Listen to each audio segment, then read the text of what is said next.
Hello viewers, আসসালামু আলাইকুম। আশা করি আপনারা সকলে ভালো এবং সুস্থ আছেন। তো বরাবর মতো আরও একটি নতুন ভিডিও নিয়ে হাজির হলাম আপনাদের মাঝে। এই ভিডিওতে আমি আপনাদের মাঝে সোনার বাংলা বাসে বিস্তারিত তুলে ধরবো।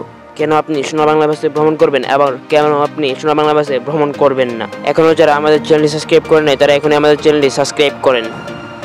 এই ভিডিওতে আপনারা জানতে পারবেন সেই প্রবাসী রাস্তা কেনা সোনার বাংলা বাস তাই নিয়ে আজকের ভিডিও। তো বেশি কথা না বলে আজকের ভিডিও শুরু করা যাক। যারা এখনও আমাদের চ্যানেলটি সাবস্ক্রাইব করেননি তারা এখনই আমাদের চ্যানেলটি সাবস্ক্রাইব করে আমাদের পাশেই থাকুন।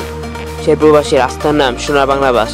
বেশ দীর্ঘ যাবৎ ধরে ঢাকা শেরপুর রুটে সোনার বাংলা বাসগুলো নিয়মিত সার্ভিস দিয়ে আসছে। তাদের বহরে আপনারা দেখতে পারবেন হিনো ওয়ানজে, লেলে, আশোক ল্যান্ডের এবং আয়শা মডেলের বাসগুলো। যারা সোনার বাংলা বাসকে ভালোবাসেন তার কমেন্টের মাধ্যমে জানাতে পারেন। সোনার বাংলা বাসের মালিক এক না হওয়ায় এই বাসগুলো লোকালি হয়ে থাকে। এমনও দেখা যায় 10-20 টাকার ভাড়া তারা মেরে থাকে। আবার আপনারা লক্ষ্য করলে দেখতে পাবেন সোনার বাংলা বাসের সামনে লেখা থাকে আপনারা অভিযোগ করতে পারেন এ নাম্বারে। তো অভিযোগ করে কী লাভ হয়? তবুও কিন্তু সার্ভিস ঠিক হয় না। যাই হোক, সার্ভিস যেমনই হোক না কেন শেরপুরবাসী রাস্তা এই সোনার বাংলা বাস হয়ে ঢাকা শেরপুর রুটে নিয়মিতভাবে সোনার বাংলা বাসগুলো সার্ভিস দিয়ে থাকে। যারা যারা সোনার বাংলা বাসে ভ্রমণ করেছেন তারা অবশ্যই কমেন্টের মাধ্যমে জানাবেন এবং সার্ভিস কেমন পেয়েছেন তাও কমেন্টের মাধ্যমে জানাবেন। আর অভিযোগ থাকলে আপনার মতামত কমেন্টের বক্সে লিখে দিতে পারেন। সোনার বাংলা বাসের সামনে যে লেখাটা থাকে সেটা আপনারা অভিযোগ করবেন এবং দেখতে পারবেন সার্ভিস কেমন হয়। আপনি যদি লোকালের ভিতরে একটু ভালো সার্ভিস বাস চান তাহলে আপনার জন্য সোনার বাংলা বাস, আর যদি একদম ভালো সার্ভিসে বাস চান তাহলে আপনার জন্য সোনার বাংলা বাস নয়। এবার আসা যাক সোনার বাংলা বাস ছাড়ার সময়সূচি এবং ভাড়ার বিষয় নিয়ে।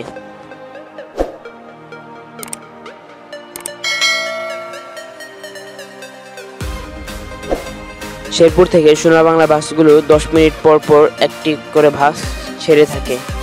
এর ভাড়া আপনি যদি টিকিট কাউন্টার থেকে সোনার বাংলা বাসের টিকিট কাটে থাকেন তাহলে আপনার কাছ থেকে 500 টাকা নেবে, এবং যদি আপনি লোকালিভাবে দাঁড়িয়ে ওঠেন তাহলে আপনি 350 বা 400 টাকার ভিতরে ঢাকা যেতে পারেন।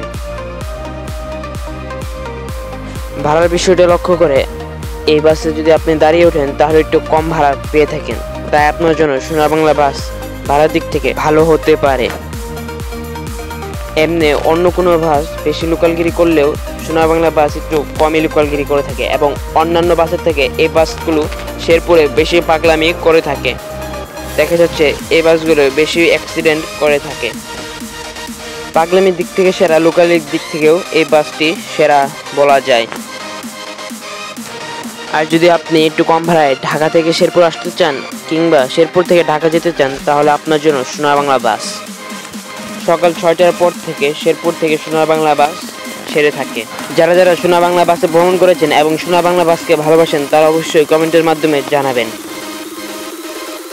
সোনার বাংলা বাসের সার্ভিস ভালো হতো যদি তাদের বহরে আরও কিছু ওয়ানজে বাস এবং অন্যান্য মডেলের ভালো বাস যদি যোগ করতো তাহলে যাত্রীরা সেবার মান ভালো পেত এবং এই বাসে বেশি ভ্রমণ করত। এই নিয়ে আপনার কি মতামত তা অবশ্যই কমেন্টের মাধ্যমে জানাবেন। যদি সোনার বাংলা বহরে এসি বাস যোগ করে তাহলে কেমন হবে তা অবশ্যই কমেন্টের মাধ্যমে জানাবেন। তো আজকে এই পর্যন্তই। ভিডিওটি ভালো লাগলে অবশ্যই লাইক দেবেন এবং চ্যানেলটি সাবস্ক্রাইব করে আমাদের পাশেই থাকবেন। পরবর্তী ভিডিও সবার আগে পেতে চ্যানেলটি সাবস্ক্রাইব করবেন এবং আপনার মতামত কমেন্টের মাধ্যমে জানাবেন। দেখা হচ্ছে নেক্সটে অন্য কোনো ভিডিওতে।